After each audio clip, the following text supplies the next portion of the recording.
Strawberry के खेत से आपको खुश आमदीद कहते हैं। ये देखें जी, स्ट्रॉबेरी माशाल्लाह लगी हुई और बहुत खूबसूरत। ये देखें जी, ये हमारे फ़रूक भाई हैं, मेरे बड़े पुराने दोस्त, तकरीबन कोई 15-20 साल पुराने दोस्त हैं। और ये देखें जी, तैयब साहब आपको दिखा रहे हैं, ये बड़ी ज़बरदस्त स्ट्रॉबेरी फ्रेश, और इसका जायका बड़ा ज़बरदस्त है। हम जो खाते हैं लाहौर में, उसके जायके और इसके जायके में ज़मीन आसमान का फ़र्क है। ये देखें जी, सारी स्ट्रॉबेरी लगी हुई माशाल्लाह।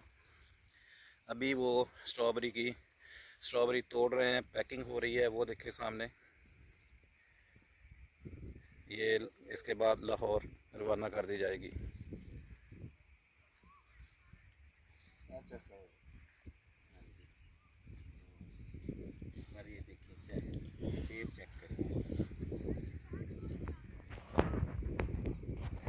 ये देखिए जी, माशाल्लाह जी माशाल्लाह।